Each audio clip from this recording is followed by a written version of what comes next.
Hi everybody, welcome back to my channel. In today's video, we are going to be discussing Peer-e-Kamil's sequel, Aab-e-Hayat by Umera Ahmed. So let's get right into the video. If you haven't watced my previous video where I discussed Peer-e-Kamil in detail with you guys, you can go ahead and check it out. I'll put the link up here as well as in the description down below. So Aab-e-Hayat is actually a sequel of Peer-e-Kamil. Once I got to know about that, I instantly ordered this novel. It's available on Amazon India. Aab-e-Hayat picks up from where Peer-e-Kamil ended, which was Umera and Salar getting married, and then in Aab-e-Hayat they are starting the new chapter of their life together as a married couple. Peer-e-Kamil is a standalone all by itself and you don't have to read anything further. But if you do want to dive deeper into the world of Umera and Salar all over again, then Aab-e-Hayat is a must read for you. Let me just give you a little introduction of what Aab-e-Hayat is actually about.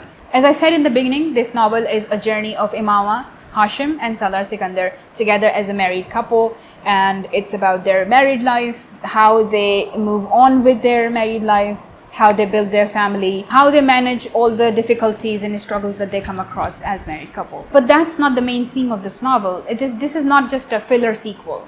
This sequel serves a purpose, and through this novel the author talks about riba, interest, and it's her humble attempt at doing something about it. So as we all know, I'm not an expert, I don't know much about this topic, but obviously as a Muslim we all know that riba is haram, interest is haram. It's one of the things that Allah clearly mentions in the Quran that it's forbidden. But our banking system, the entire world basically revolve around riba. That's why a lot of Muslims, when they get their interest deposited in their accounts from their banks, they don't use that, rather they give it off in charity. They don't use it for personal benefits or personal use at all. However, I would just preface this by saying that there are different interpretations to that, especially the interest that is sent to us by our banks. But we are moving in this novel from the perspective that, you know, whatever interest that we get from the banks is haram, because it's obviously part of the entire system that discriminates the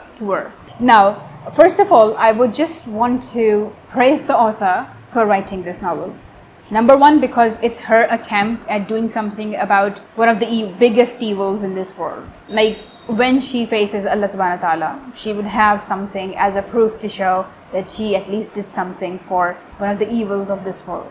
And number two, I want to congratulate the author for doing such a massive, in-depth research about the topic that she have talked about. She talks about the discrimination and the atrocities going on in the Africans, especially in Congo. She has gone so much in detail about these specific topics. Now, when I was putting this book on Goodreads, I read a lot of mixed comments from people, and I want to talk quickly about those comments and what my perspective is. So a lot of people say that this book is completely opposite to what Peer-e-Kamil was. Umera and Salar are shown in Peer-e-Kamil as these, especially Umera, is a mature person who is strong, independent, who knows her rights, and who is like really emotionally mature as well. So in Aab-e-Hayat, especially Umera's character, in the initial bit of the novel, it feels as if her character has done a complete 360, because the way the author has written her character, it feels as if she is not true to herself. She's not true to what we read in Peer-e-Kamil. So she's going against her character and she's going against her very nature. As soon as we open up the book and start reading it, we read about this sort of tension between Umera and Salar. So Umera goes an extra step in assuming things all by herself and in lacking communication. One of the things that I could pinpoint about this entire situation was that Umera and Salar both lack communication. They were not communicating. Umera was not communicating. What was she expecting from Salar? What she wanted in the first place? Why is she feeling so disappointed? Why is she feeling so emotional? And then Salar obviously was not communicating properly. Why he was acting the way he was acting at certain points. So there was a lack of communication. It shows us the importance of communication, number one. Number two, we have to understand that what Umera went through in Peer-e-Kamil, like the entire transformation bit, and then leaving her family, and then her family just basically cutting her off from everything and not even wanting to look at her face, is something nothing short of a trauma. You know, she went through a trauma in her early 20s, and it's something that stays with you for a really, really long time. It takes your trust away from people. Yes, she found some amazing people, a family among people, but no one in that world was hers, truly hers. That's why when Umera, for the first time ever in her life, found a footing in this world, found comfort and solace in the character of Salar, she just unhurls everything that she has been going through. And if you understand that entire situation from this perspective, nothing that Imama does feels unjustifiable. She went through such a massive trauma, and for the first time ever, she is feeling comfortable. She's understanding that this home is hers. She doesn't have to move. She understands that this human is hers, and there's loyalty and trust between them. Then, you know, she just slowly comes to peace with her past. She comes to peace with her life, and she finds peace in the fact that she is finally at a place where she can be truly herself. So I feel like that transitioning process from a person who was so hurt from the world, who had bruises all over her soul from whatever she experienced in the past, I feel like that entire transforming period was important for the author to show, and she has done an amazing job at that. Because later on, when they have a family of their own, Salar and Imama, you see that she becomes that strong woman again. She becomes that rock. In the grand scheme of things, you realize that that's what was important for the character. That's how I took this entire thing. So Salar Sikandar is shown as this person who works in a bank. But that's how the author introduces the concept of riba in the novel. And Imama is shown to constantly discourage Salar to working for the bank, to do something about it, just do something for interest-based earnings and interest-based financial systems. But this novel also introduces us to 3 children, or rather 4 children, 4 kids of Salar and Imama, and what a treat it is to read these characters. So what I didn't like in the novel was the fact that quite often passages, paragraphs went on for like an entire page. This is a thick book, and oftentimes whenever Umera Ahmed was writing about Congo, Africa, and the entire situation there, she has written chunky paragraphs as if it wasn't a part of a novel, rather it was a report, and that felt tedious to read. I wasn't reading an article, I was reading a novel, and in my opinion, I don't think a novel should have chunky paragraphs. Secondly, 2 things. The character of Hashim, I don't remember the full name, but Imama's father, he is shown as somebody who is, spoiler alert, so Imama's father is shown to have converted to Islam along with his wife. That means Imama's mother.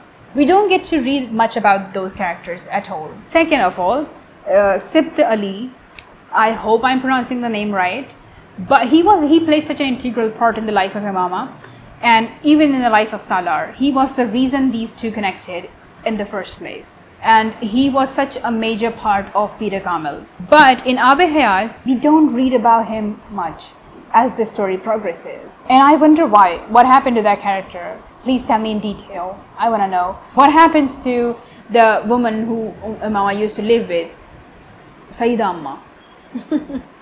Or like, this is such a chunky novel. Yes, there are additional characters.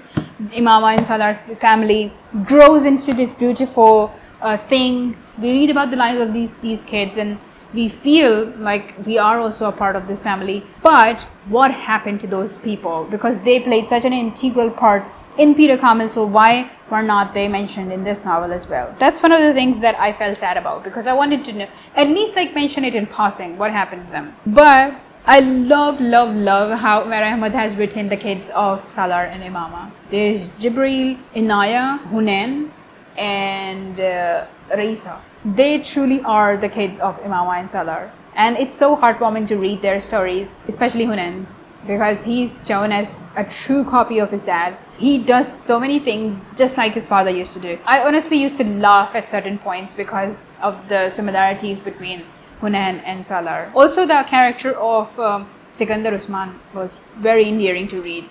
He was shown as this amazingly compassionate and loving father-in-law, and also grandfather, and also father.